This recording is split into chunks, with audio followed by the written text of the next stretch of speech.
ملے گا.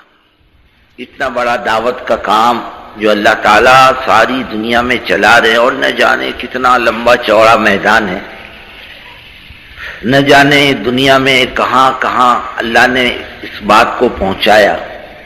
ایک صاحب افریقہ گئے تھے اپنے کام سے، عالم تھے، واپسی میں نماز کا وقت ہوا تو ایک دیہات کی مسجد میں ٹھہر گئے. نماز کے بعد لوگ جمع ہونے لگ گئے. انہوں نے پوچھا بھائی کیوں جمع ہو رہے؟ بولے تعلیم ہوگی. کس کی؟ بولے فضائل کی. کہیں سبحان اللہ، تبلیغ کی برکت افریقہ کے دیہات تک پہنچ چکی ہے. اور نہ جانے دنیا کے کتنے گھرانوں میں تعلیم زندہ ہوئی، نہ جانے کتنے گھرانوں میں ماں بہنوں میں نماز کی فکر اور دین کی فکر پیدا ہوئی، اور نہ جانے اللہ تعالیٰ نے کتنوں کی زندگی کو خیر کی طرف پلٹا کھلایا.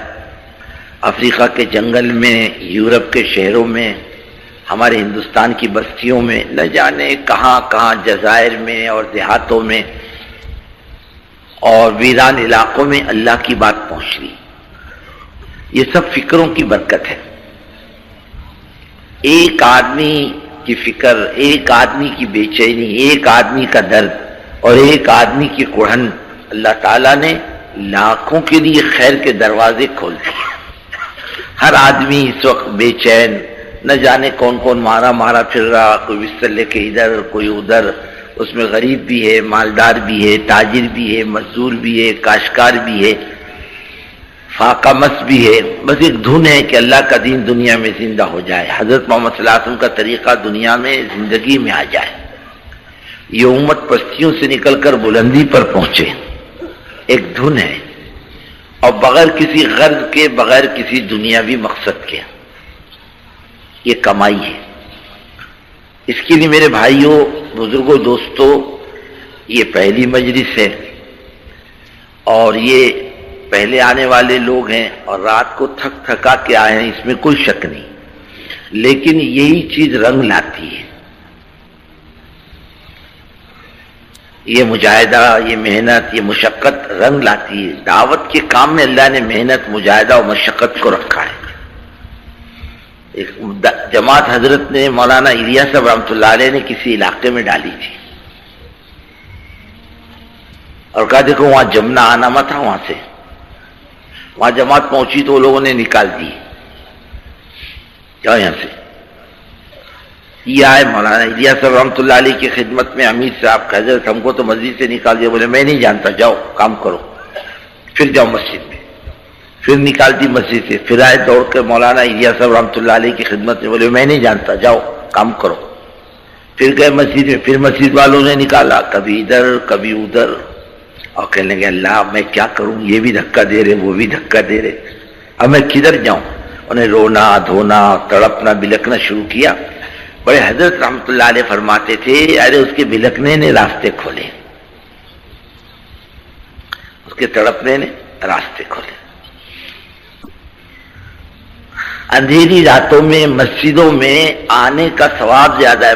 پورے نور کی خوشخبری سنا دو. جو اندھیروں میں چل کر مسجدوں میں عبادت کے لیے آتے ہیں انہیں پورے نور کی خوشخبری سنا دو. اب اندازہ لگاؤ،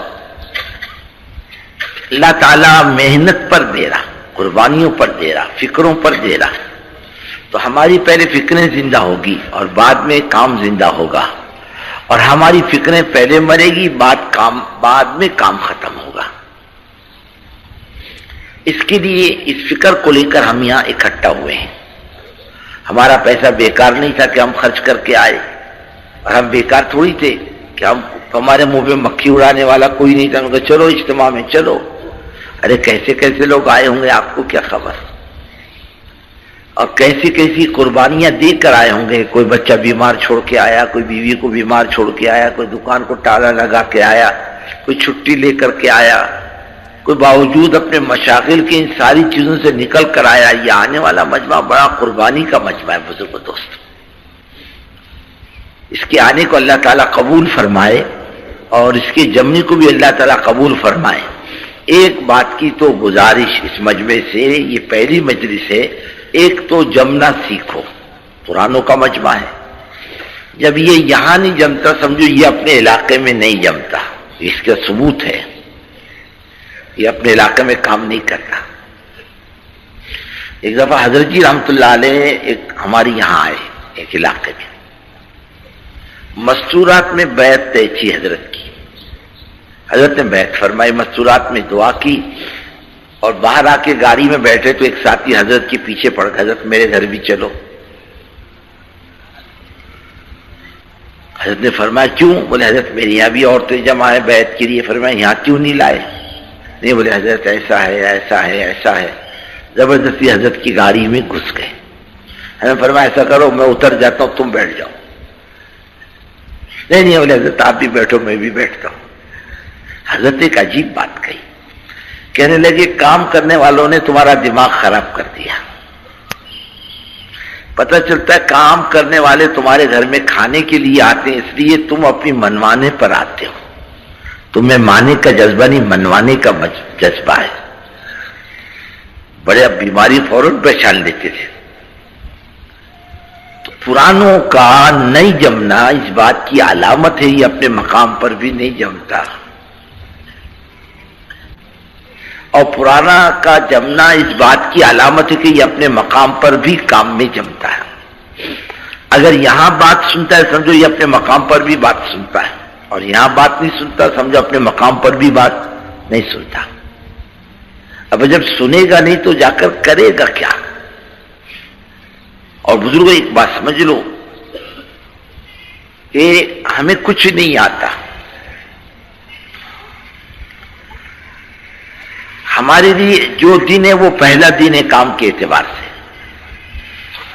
ابھی ہم کو کام کی ہوا لگی بھی نہیں، ہمیں کچھ بھی نہیں آتا۔ سمجھو ہم تبلیغ میں پہلے دن، جب بھی آپ آؤ گے ایسا محسوس کرو گے پہلا دن ہے، آج تک میرے کو کچھ نہیں معلوم۔ اس دن حضرت مولانا یوسف صاحب رحمۃ اللہ علیہ سے کہا حضرت میں نے آپ کو اس زمانے میں دیکھا جب آپ علم الصیغہ پڑھتے تھے، ایک کتاب صرف کی گرامر کی، پر میں ابھی بھی وہی پڑھ رہا ہوں، یعنی میری پہلی کی کتاب ہے۔